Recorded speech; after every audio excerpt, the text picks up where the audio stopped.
luka nzambe lisuna mozindo masero za dignité pona koyembela nzambe message eza pona yo mama sois digne dans tout ce que tu fais sois digne dans tout ce que tu fais sois digne dans tout ce que tu fais ma fille mon comment est-ce que yo ndimeli nzambe me ozo banga yete comment est-ce que yo ndimeli nzambe me ozo sala selon nzambe te oh Jésus-Christ de Nazareth na omona basali ya nzambe bele na omona bara na nzambe bele ba obeta tolo ke bango de bakangolaka ba obeta tolo ke bango de bafongolaka ba obeta tolo ke ceux qui bisote c'est Jésus-Christ qui ouvre le livre des souvenirs c'est lui qui ouvre la bénédiction d'une femme d'un homme dans ce monde ce n'est pas les hommes et la Bible nous dit maudit l'homme qui se confie à l'homme tala famille na bino ndenge batu bazo kufa tala bana na ndenge bazo kufa tala makambo nyonso ya vie na ndenge bazo kufa parce qu'il n'y a pas la dignité de l'Éternel. C'est lui qui marche avec la dignité de l'Éternel, c'est celui qui est capable d'ouvrir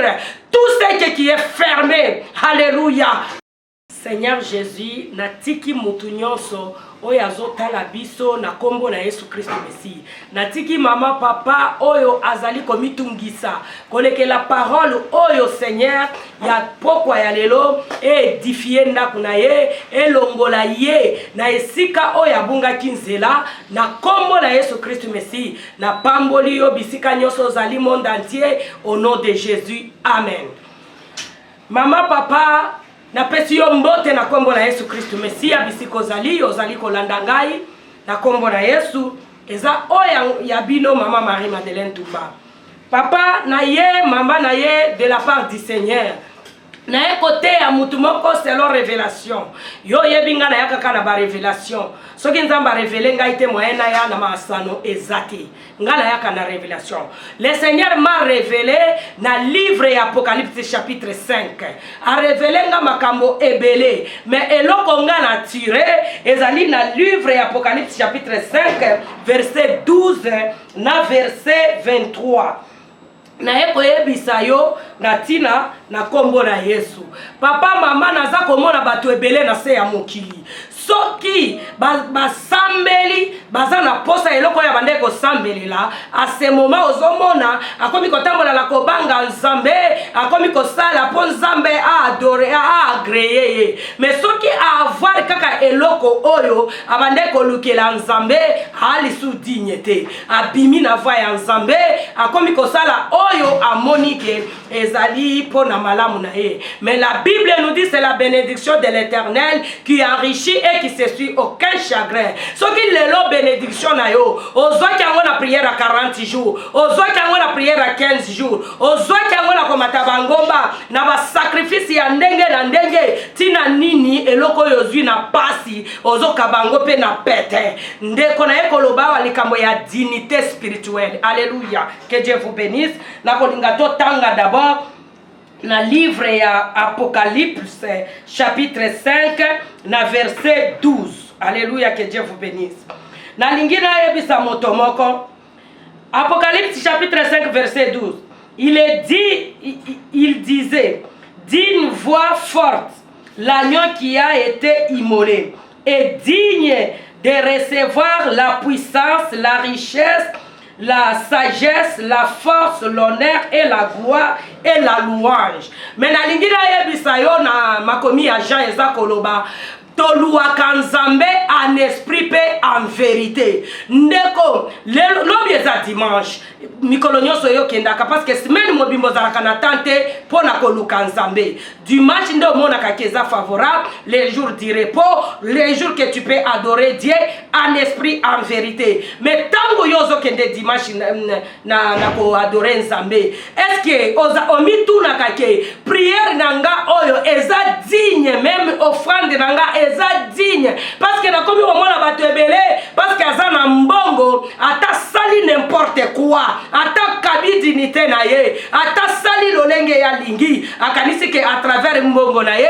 parce que yo sombaka bakiti na église, parce que yo tonga église, parce que yo sali saka ba sali ensemble, o sali saka ba orphelin ba enfant abandonné.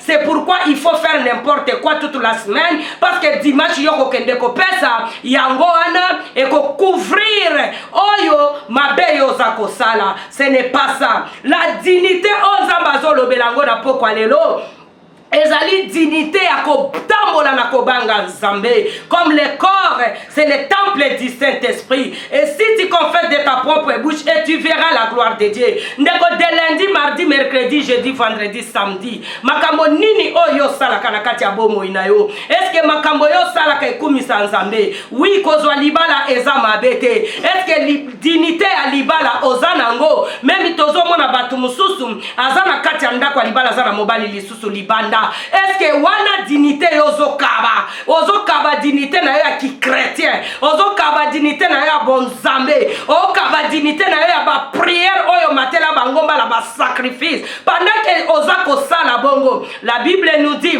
muto azali ko sumuka omoni chrétien soki okwei ba demo ba bengana ki moko ba se multiplier. Mais voilà aujourd'hui vie oyo yo bandi ko mener lelo tous les démons yo bengana ka bango ba démon ya sabotage ba pusani, ba démon ya pauvreté ba pusani, ya stérilité ba pusani, ya chômage ba pusani, ya célibat ba pusani, esprit de mort. La Bible nous dit muto azali kosumuka aza privé na gloire na Nzambe, et le salaire du péché c'est la mort. Ndeko bisi kokweyaki telema lelela Nzambe, dignité na yo ya bon Nzambe, dignité na yo ya kimwana na Nzambe etelema, soki etelemi pe okomona gloire na Nzambe. Alléluia bana na Nzambe. Mutu oyo nga nazolobela dignité onga nazolobela ezali dignité ya yo mutu oyamba Jésus Christ comme mokonzi pe mobikisi ya vie na yo. Yo muto yebi Nzambe, ndeko il faut koyeba Nzambe malamu. Batu bakanisaka ke soko ozali prophète, pasteur, évangéliste, partenaire dans une église, maman diagonaise, maman présidente, yo kendaka ko gagner ba âme, ne il faut ça la n'importe quoi. Non. Dieu ne marche pas avec les hommes comme ça. Dieu marche avec les gens oyo baza droite.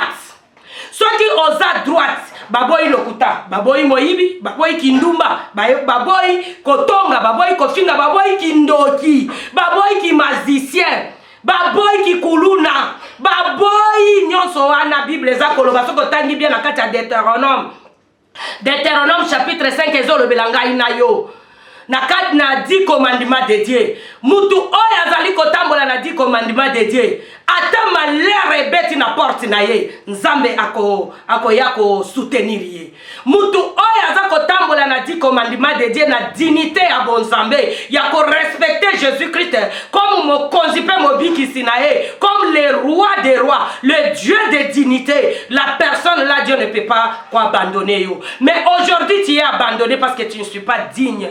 Même les prières que tu es en train de faire, Nzambe azako yanolate parce que ngana mona kabatu mususu. Soki kaka zui, wana moya benga kutu mama Marie zate, moya benga pasteur zate parce que likambo azalaki nango posa asi azui, akamati vi akala abakisi likolo bénédiction. Ndeko la Bible nous dit ne se souvient pas des événements passés. Et ce qui est passé c'est déjà passé. Nakala yo zalaki ndumba lelo babali yo zo sale lango pona nini. Nakala zalaki moyibi lelo nzamba sali yo grâce. Moyibi si le zozongela pona nini obakisi bénédiction na yo okamati moyibi obakisi. Bible za koloba omoni balobaka kitunga moko soki batie tomati ya mabe ba tomati nyonso sani ebebi. C'est pourquoi omoni tango zwi kaka eloko ya muke o ya kala ezalaka mabe o bandeko memelo blocage ba freinage ba problème ebele o esilisa dignité na yo tango zwi yango zongeli yango. Voilà maintenant aujourd'hui comment vie na yo comme. Voilà maintenant aujourd'hui. Okomi kolela. Naebisi yo. Tango zo zonga na sima. Yeba que le démon là se multiplie encore. Bazo koma lisusu plus fort que le kandenge bazalaki liboso. Ndeko nazali kosenga yo na kombo na Yesu Christ Messi. Tanga na Apocalypse chapitre 5. Mobimba okotambola na kobanga Nzambe malamu okoyeba langage ya Nzambe pe okoyeba dignité oyo zanango. Bible za koloba nani oya kofongola buku ya bomoi soki Yesu te. Ndeko buku ya bomoi yo baza koloba ezali mutu oyo aza digne nde aza na capacité ya kofongola buku ya bomoi. Merci Saint-Esprit. La shakalo sanda barashike imereshide. Merci Saint-Esprit. Alléluia. Pour mutu oyo aza na capacité ya koheriter le royaume des cieux. Alléluia. Mayanda barashike losaka. Alléluia. Aza mutu oyo akotambola na kobanga nzambe azali ko respecter dignité na ye ya chrétien. Alléluia. Merci Saint-Esprit. Parce que la Bible nous dit cherchez d'abord le royaume des cieux. Pe biloko nyonso ekosani ekolanda yo. Ndeko soki ozo kotambola na dignité ya bonzambe na koyeba nzamba lingi nini na vie na yo eza capacité fongola mariage na yo eza capacité fongola bana oyo bakangami ozo botate eza la capacité ya kofongola musala na yo même ya kofongola batu oyo bakangami na kati na libota na yo nde oza la capacité soki yo kako tambola na kati ya dignité ya nzambe sorcellerie de ta famille kosi la soko tamboli kaka na kati ya dignité ya nzambe bankilitiste bakokweya nzamba zozela kaka yo otambola na kati ya dignité ya bonzambe otambola na kati na langage na nzambe parce que bato ebele bafungwama parce que yo pe vi na yo efungwama ya bana na yo efungwama mais aussi longtemps tu es en dehors ya dignité ya nzambe e apasi ndeko na ngai tala famille na bino ndenge bato bazokufa tala bana na yo ndenge bazokufa tala makambo nyonso ya vie na yo ndenge bazokufa parce qu'il n'y a pas la dignité de l'Éternel. Celui qui marche avec la dignité de l'Éternel, c'est celui qui est capable d'ouvrir tout ce qui est fermé. Alléluia. Maïkora shanda barashike. Dignité otozo kolobela. Ce qui tozo mona na kati ya dignité, tozo mona obéissance, tozo mona sacrifice, tozo mona crainte de Dieu. Ce qui tozo mona na dignité, tozo mona obéissance. Comme la Bible nous dit dans le Deutéronome chapitre 28, Nzambazolo ban Abraham, si tu obéis de la parole de l'Éternel, nakosala yo mutu munene. Yozo to sali lo ban Nzambete, ozo sali la lo ban Nzambete, otambola selo lo ban Nzambete. Comment est-ce que okozala na dignité na se ya mukili? C'est pourquoi tu vois tout le monde t'insulte, tout le monde ba omono pamba, même langage na yo mutu respecta ngo ezate. Parce que celui qui marche avec crainte de Dieu, c'est celui qui marche avec la dignité. Bible Zakoloba, si tu crois en Jésus et tu verras la gloire de Dieu. Comment est-ce que yon dimeli nzambe meozo bangaete? Comment est-ce que yon dimeli nzambe meozo sala selon nzambete? Oh Jésus-Christ de Nazareth. Na omona basali ya nzambe bele, na omona bara na nzambe bele, ba obeta tolo ke bango de bakangolaka, ba obeta tolo ke bango de bafongolaka, ba obeta tolo ke ceux qui bisote. C'est Jésus-Christ qui ouvre le livre des souvenirs. C'est lui qui ouvre la bénédiction d'une femme, d'un homme dans ce monde. Ce n'est pas les hommes. Et la Bible nous dit, maudit l'homme qui se confie à l'homme. Alléluia, maïtise skorashide.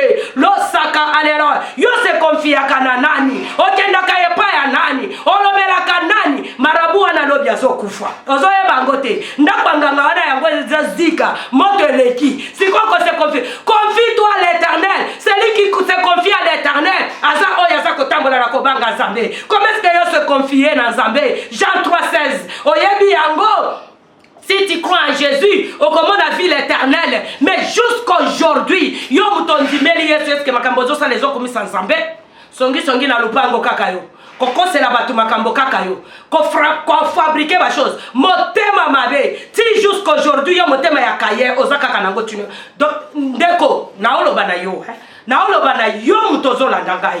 Nazolo bana yo, message yo ezapo na yo papa, message yo ezapo na yo maman. Sois digne dans tout ce que tu fais. Sois digne dans tout ce que tu fais. Sois digne dans tout ce que tu fais ma fille, mon frère, ma soeur. Sois digne, sois digne. Kolela na yo ekosila, kopasi na yo ekosila. Nekola Job azalaki mutu oyo. Babande ko benga intègre. intègre elingi koloba nini mutu oyo aza sans tâche oyo atambolaka selo parole de Dieu oyo atambolaka selo mwinda na nzambe na kati na ye mabe moko eza te mais tango ba difficulté ekomelaki Job ole Job acourir na repentance mais Job abande koyebisa nzambe a se souvenir na ba souvenir oyo atambolaka na kobanga nzambe. Maintenant toi aujourd'hui depuis bande ko se repentir alléluia tala lisumu ezali eloko oyo ezangisaka mutu makasi tala ndenge makasi makasi lelo esilio ata na liloba te même na miso bana nayo ata na liloba te même na miso mbali no ata na liloba te même na miso quartier ata na liloba te même na ba camarade ata na liloba te même na bisiko salaka oza na liloba te parce que oza dignité. Oh a dignité. C'est pourquoi monaka muto sambela ka butu se moy. Lokola tambola la obanga nzambete maloba na eka soki aleki ata liboso te ya batu. Batu nyonso babaye. Sois digne et le Seigneur va te bénir. Et le Seigneur va te faire du bien. Et le Seigneur va te faire du bien. Il va se souvenir de tout ce que tu fais. La Bible nous dit au nom de Jésus, mutu nyonso akofutama selon misala na ye. Yo misala nini yo salaka. Yo misala nini oyo salaka po nzamba se souvenir. Misala oyo salaka yo bandiko corrompre nzambe. Tala ba corrompre ka nzambe te, sois digne ma sœur. Mutu nzambe o corrompre na nini. L'or et argent appartiennent à Dieu. Tout ce qui est dans ce monde appartient à Dieu. Toi tu vas corrompre Dieu. Na nini? Na ba dîme, na ba offrande, na ba action de grâce, sois digne d'abord. Sois digne d'abord. La Bible nous dit avant ya kochata offrande wana. Offrande wana pour être agréable, être la parfait à bonne odeur. Il faut d'abord que tu sois digne. Maman osa dignité, papa osa dignité. Pour la kosale l'ensemble. Luka nzambe lisuna mozindo. Ma sœur osa dignité. Pour la koyembe l'ensemble. Oa dignité. Pour la côté ma mère na porte église. Oa dignité. Même pour la côté abatou. Même pour la ko évangéliser. Sois digne partout où tu es et tu verras la gloire de Dieu. Que Dieu te bénisse là où tu es. Na kombo na Yesu, maman nazo benga, sois digne d'abord. Là à ce moment, quand tu vas appeler les hommes de Dieu et Dieu à kochali boko nae. La Bible nous dit, la main de l'Éternel n'est pas courte pour sauver. Et loko ezako pekisa, na kati na Isaïe 59. Ezali ba crime. Quand tu manques la dignité, tu es criminel devant Dieu. Le péché, Dieu appelle ça des crimes. Alléluia, merci Saint-Esprit. Que Dieu te bénisse là où tu es. Yo mutoyo ki liloba oyo bengangai na ba nyonso lingi okotala ba numéro nanga na sewana pe obengi ngai na kopesa yo révélation onzamba pesi ngai na Apocalypse chapitre 5 pour la dignité na yo ezonga po omo na liboko na nzambe. Tozo banda prière na biso ya 4 jours pour lumière. Chiffre 4 c'est la lumière. Tu vas la prière à 4 jours. Aujourd'hui samedi, tu aussi sango mardi. Benga lumière et na bomo inayo. Zamba séparé na molili. Dignité et zonga. Même na musala. Il y a des fois tu te demandes pourquoi ma dignité est sili. Bisika nyoso na ole ka ba osekangai. Bisika nyoso na ole ka elo côté. Parce que dignité na yo teka yango na ba crime. Oyo sala. Que Dieu te bénisse là où tu es. Je prie au nom de Jésus. Ma sœur, mon frère, Bisika Zali, li boko nanzabe, et simba yo, et touche mutema na yo, o confesse, o lele lanzambe, dignité na yo zonga, ce qui dignité na yo, ba iba yango, na kindokia famille, na kindokia quartier, ya veni, nazali ko belela, grâce ya nzambe, et kitali kolo na yo, dignité na yo zonga, pour la kopesa nzambe honneur, sois béni là où tu es, au nom de Jésus-Christ de Nazareth. Amen.